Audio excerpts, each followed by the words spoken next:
By President Abraham Lincoln's second inaugural address in March of 1865, both the Confederacy and the Union had experienced many pitfalls and periods of exhaustion during the Civil War. However, it was also during this time that both sides started considering terms of surrender and peace. Many significant events had contributed to the ultimate result of the war. Those the events highlighted in the Civil War saga, April 1865, The Month That Saved America, by Jay Winnick, that decided the outcome of the war. America's Civil War was a conflict of just really epic and cataclysmic proportions. When it started out, nobody could have envisaged or imagined that there would be 620,000 dead men at the end of the day. Literally a generation of husbands would be gone in the South. The South itself would be eviscerated economically. The North itself would have girded up. And for 4 long years, the war went on. And at the time, the sort of bloodshed and the carnage and the warfare was really nothing that the world had seen quite before. Although the Confederate Army had experienced many losses, spirits were still high in hopes that the South would reign supreme and win its independence. And with 60% of the war being fought in Virginia, the Confederacy couldn't afford many more serious battle losses. Richmond, the Confederate capital, held much of the new sense of nationality that emerged in the South due to the war. It served as the center of Confederate spirit and confidence. However, despite the rebel country's optimistic outlook, there was no denying that even the Confederacy was on the verge of splitting. In 1864, the issue of whether or not to include slaves in the Confederate Army was threatening to break apart the South, something the region could not afford to experience during the war.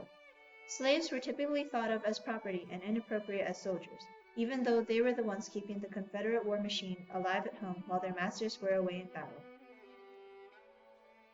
Although there are many differing opinions over the issue, especially after Southerner Patrick Cleburne appealed for a recruitment of the slave army, once Commander Robert E. Lee of the Confederate Army of Northern Virginia showed his support for slave soldiers, they were quickly allowed to fight alongside white men in battle.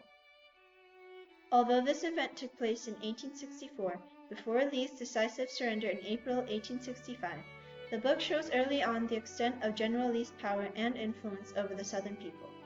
Many of them saw Lee as the answer to the war, believing that he had the power and skill to lead the Confederacy to victory. General Lee represented the Southern ideal of a man dedicated to his country's cause.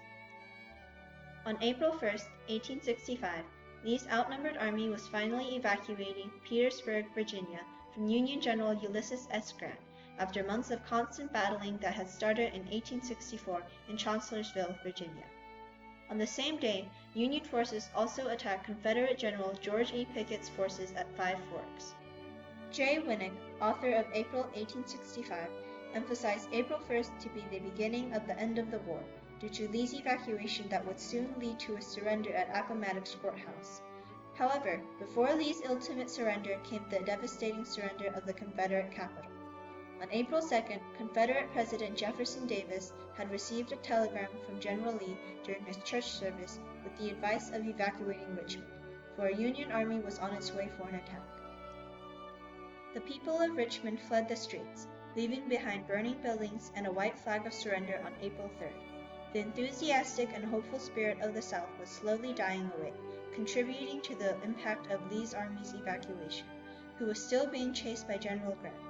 These two events not only signaled the start of Lee's long journey to surrender, but also signaled to the rest of the nation that the hated war was finally slowing down and showing signs of stopping. The Northern Virginia Army had evacuated to Amelia Courthouse, with Grant's army trailing close behind. However, due to the lack of food supplies and constant clashes with Union armies, Lee's men were forced to change their route to Farmville. En route to their destination, however, the army was met by Union General Philip Sheridan at Salish Creek, where they met their worst defeat yet. General Lee once again changed his army's route and decided to cross the Appomattox. However, because it was a longer route, General Grant quickly caught up and both sides were caught up in battle yet again.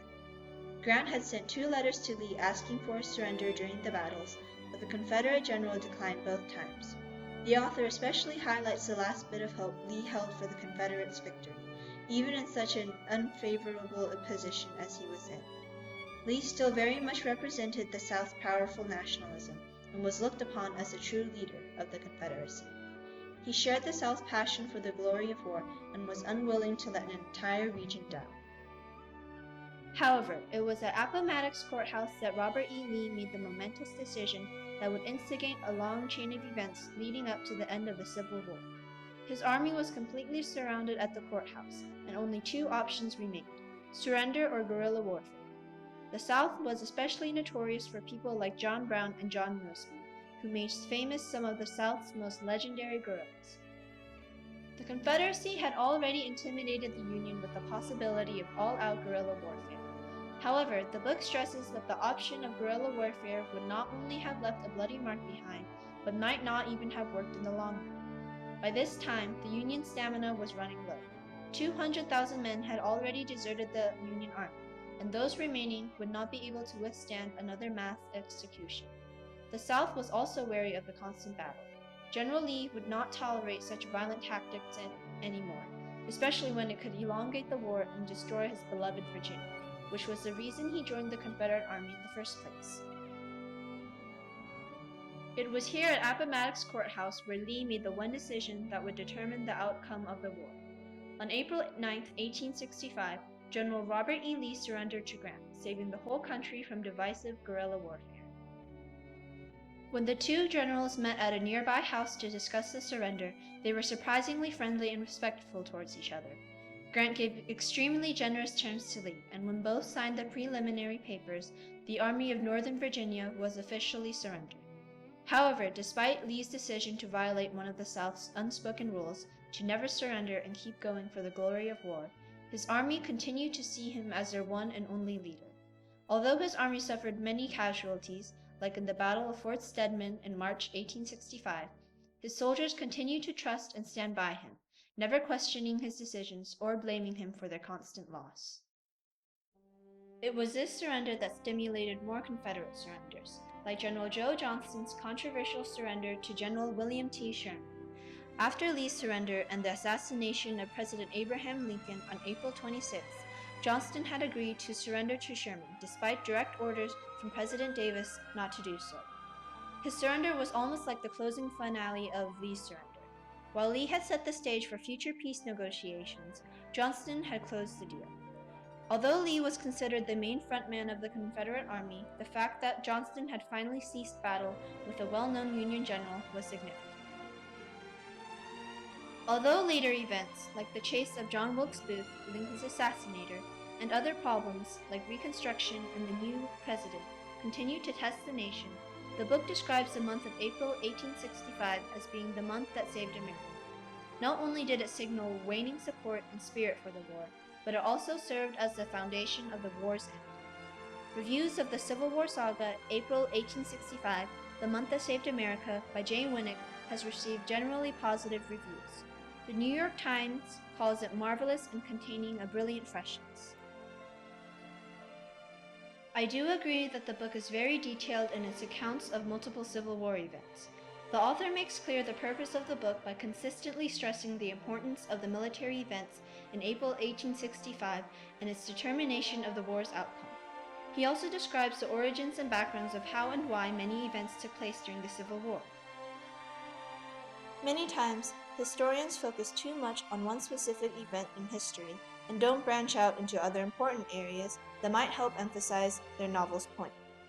Winnick gave broad information on famous political figures like Abraham Lincoln and Jefferson Davis, on influential war events like the Battle of Five Forks and the Richmond-Petersburg Campaign, and even gave a historical analysis on the origins of the U.S.'s split in order to ensure the book's purpose came across clearly to his audience.